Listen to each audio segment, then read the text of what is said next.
My name's Dave DeBow, founder of MoneyPartnerFormula.com, and this show is built for everyday real estate investors who are actively doing deals and looking to scale using other people's money. So if you're an active real estate investor and you want to get featured on this show to talk about your own real estate and capital raising experiences, then just go to daveinterviewsyou.com. Now let's get rolling with this episode, and remember to subscribe for daily interview content. Welcome back, folks. I tell you one thing that I get from a lot of the guests that I interview when I ask them, hey, if you're starting all over again, what would you do differently? Almost everybody says, you know what?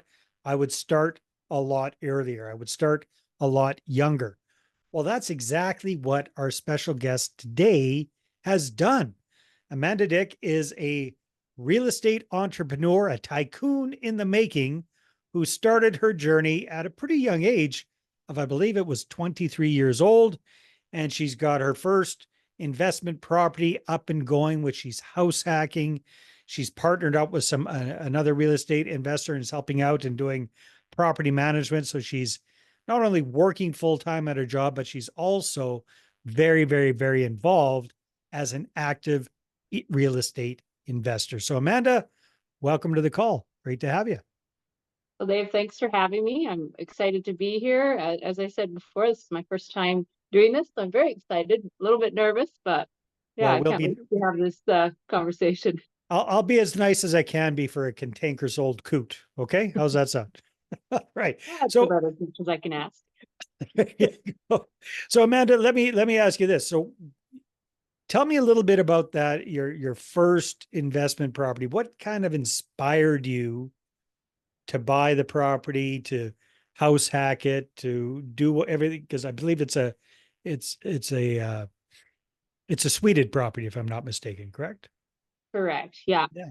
Yeah. So I guess I'll just start a little bit with my backstory and how kind of what got me into real Sure. estate investing.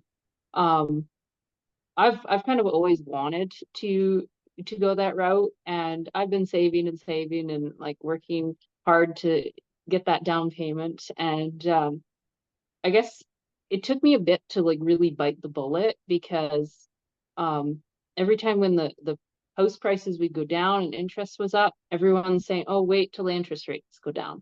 And Mhm. then it would flip and the house prices would be high and interest was low, and everyone's like, "Oh, wait till the prices come down." So I didn't know where to start. I Yeah. didn't, and I kind of, I guess, just did some searching and everything, and I found this mentorship program. I'm sure you're aware of Wayne Hillier as well. So Mhm. I finally just decided, you know what, if I don't get some education, I'm not going to be able to do it. And I was like, let's do it. I joined his mentorship and just skyrocketed me to open all these doors and opportunities. And yeah, and I finally just bit the bullet and bought a house. And I So went, when did you purchase that property? I purchased that one in January of this year. So pretty Nice. So right recently. now, just for everybody that's watching this, it's July 2024. So you've had it for 7 months now, give or take. Yeah, yeah, yeah. Nice. And then, yeah, like you said, I partnered with another investor to do more of like the management side. So I take care of all the tenants and all of that stuff. So it's a really great learning experience and really just gets me that hands-on experience that you can't get anywhere, right? Because you can't get that reading books and taking No, courses, that's for sure. exactly. Well, let's back up. Let's take a look at your residence, what you bought for your home. So tell me a little bit about the property. What kind of property is it? Uh, Tell me a little bit about the suite situation, that kind of stuff.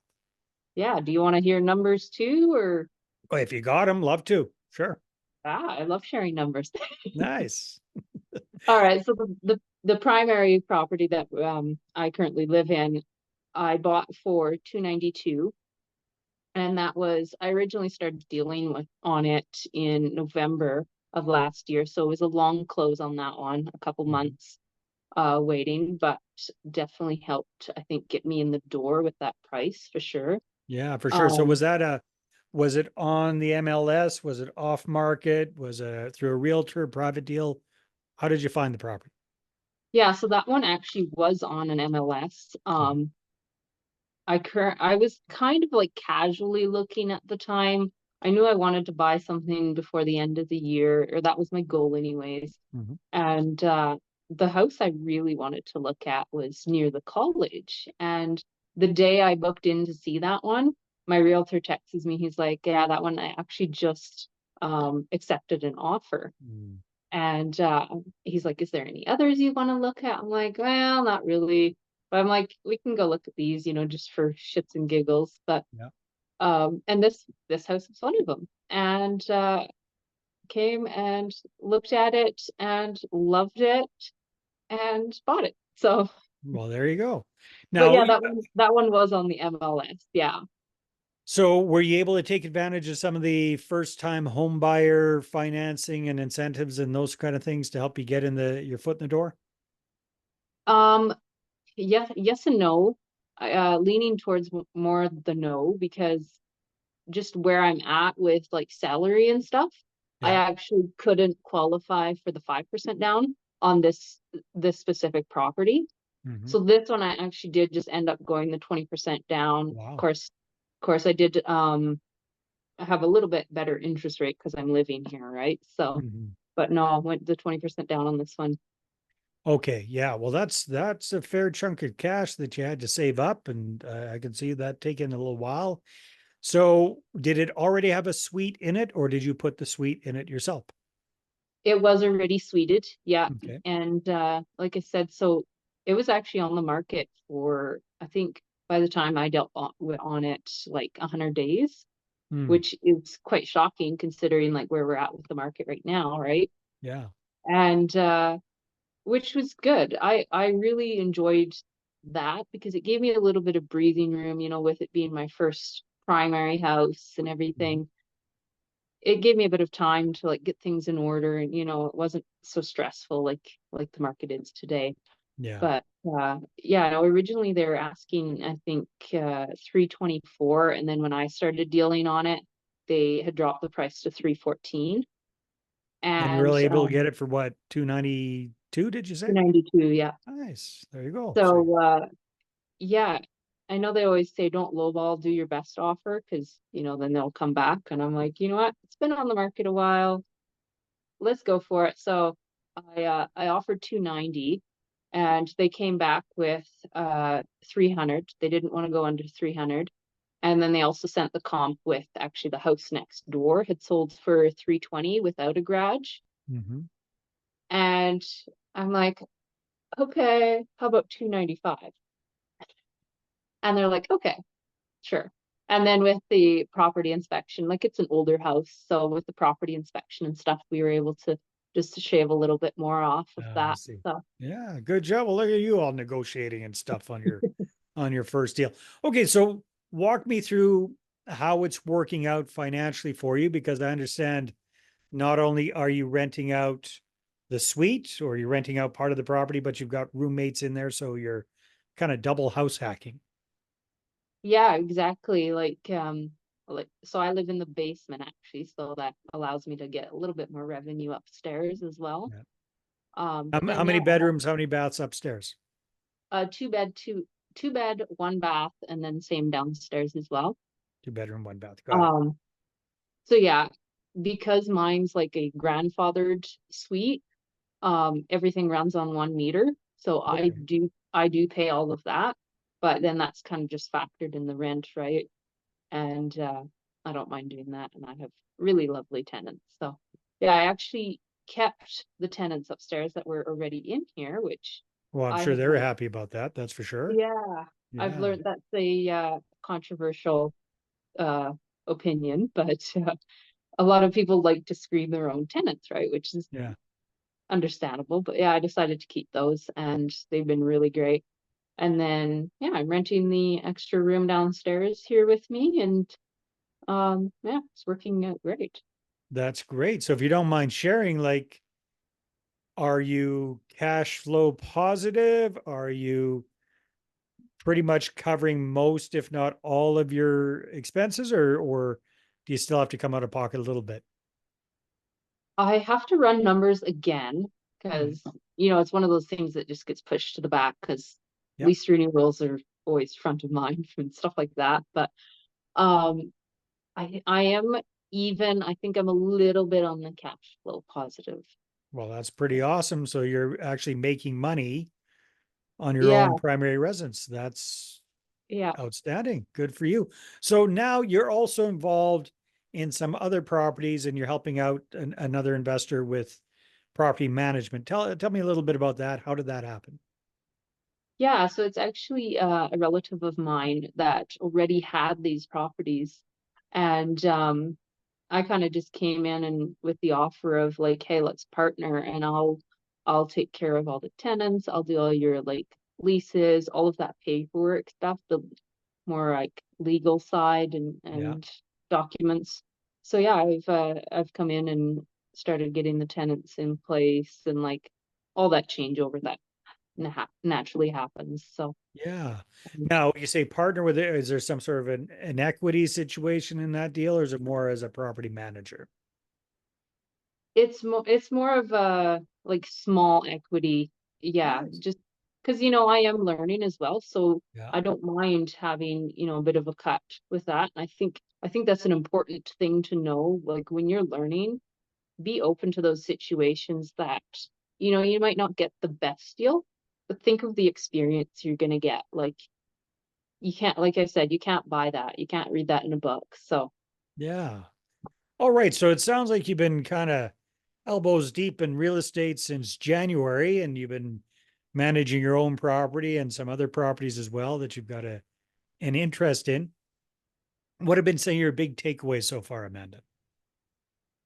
I think when you're getting started, you just need to realize that like you will mess up, no doubt about it, but you just have to be willing to learn from that and just like keep chugging on, like get over it, learn from your experience, don't do it again, and then Yeah. just keep going, try to fix it the best you can and just keep going.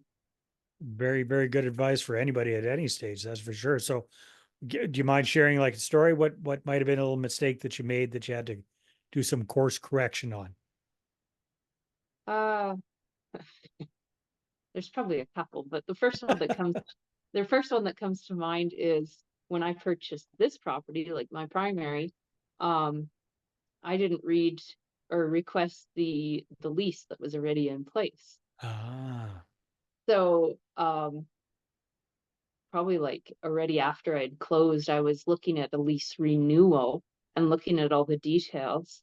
And Wayne, my mentor, he asked me about something, and I'm like, I don't know, I'd have to ask for the lease agreement. He's like, you didn't? You haven't looked at it yet? So that's definitely something I would do next time is look at the lease agreement before you purchase the property. were there any nasty surprises in it that you weren't ready for? Actually not. No, Oh, no. good. Okay. Ooh. Everything was set up. It was run by a property manager before, so there was like that professionalism in place already. So So you you should have done it, but you didn't, but you got away with it. So that's good. I did. Yeah.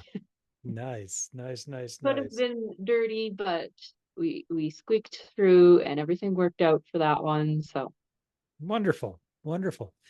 Well, it sounds like you're doing exciting things. What's on the horizon for you? What do you see yourself doing in the next, let's say, 6 to 12 months with real estate, Amanda? well, I'm already gearing up for my next property, so Oh I'm not yeah. not 100% sure what that's going to look like. Definitely the Red Deer area is like such a hot market. It's one of the only places you can get like incredible cash flow. And so definitely looking at the Red Deer market and hoping to secure my next property. Exciting stuff. Now, I know you're working full time in addition to real estate. Now that you've gotten so involved with this, do you notice any kind of differences between the way that you think about things and maybe some of your coworkers and people that you hang around with? And have you noticed any changes there, any differences? No, definitely. There's kind of like a mindset shift when you start to do this because like I've had people tell me, "Oh, I wouldn't get a roommate.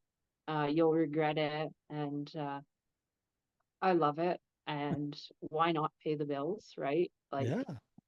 so there's like that sort of mindset, and just the amount of knowledge I consume is so much different than everyone else, because everyone's like, oh, I'm going home playing video games, and I'm like, wow, I'm Watching going home and Netflix. yeah, I'm going home and I'm listening to a course about, tenant screening or whatever it is, right? So but yeah, it's just a mindset shift. Like, you think, wow, there's so many opportunities, and like with this property, I've already seen such a increase in the appreciation. And I think people just don't understand the opportunities in that, and it's exciting. I'm excited about Red Deer. It's going to be a hot market. Very good. So, as we're wrapping things up here, Amanda, what advice might you have for other young people in their early 20s who, you know, there's so much negativity about getting into the housing market that it's impossible for young people to do that, et cetera, yada, yada, all that kind of stuff. What do you say to that? I mean, you're proof that it is possible. What would you recommend to another young person kind of thinking about it? I think start, like, it's never too early to maybe talk to like a broker or whatever professional you need to get you started, because they can help you set up things down the road. Like, maybe not this year, maybe not next year, but they can kind of guide you into the next couple of years, what it looks like. And then also just like start saving, like put some money aside for that. There's opportunities like a suited house, it helps you qualify. And there's opportunities like that that I think people don't think about, or maybe they're not willing to. So if you're serious about buying a house, maybe think about those opportunities and be willing to sacrifice a little bit for now. Because I don't want to live in a basement my whole life. I want to have a family someday. So for me, it's a stepping stone, right? And that I Yeah. think people just need to open their mind a little bit. And you know what? Reach out if you need help. I'm more than happy to answer any questions. If I can't answer it, I know people who can answer it. I'm happy to help. There's so many people that are willing to help and ready to help. Very good advice, Amanda. So if people do want to reach out and connect with you, where should they go? You can find me on Facebook just under Amanda Dyck, Dyck. That's probably the easiest way to reach out. Um, or through email at rosecountryrentals2024@gmail.com. They can also email me through that as well. But yeah, always happy to help. Well, fantastic. Thank you very much for your time. Congratulations on taking that leap, jumping in, and having so much fun with it. Absolutely. Thanks for having me, Dave. All right, everybody, take care, and we will see you on the next episode. Hey there, I really hope you enjoyed that episode. And as always, if you want to listen to more daily interview content, make sure you subscribe. And if you're an active real estate investor and you're doing deals and you'd like to get featured on this show, then just head over to daveinterviewyou.com. Now, at moneypartnerformula.com, we help real estate investors to create a process for predictably getting capital so they can do more deals without relying on hard money lenders or the banks. We do this by building them a private capital marketing system. Now, if you want help turning yourself into a big money capital attraction machine, then book a call with our team to see how we can help. Just visit moneypartnerformula.com to find out more. All right, take care, and we'll see you on the next interview.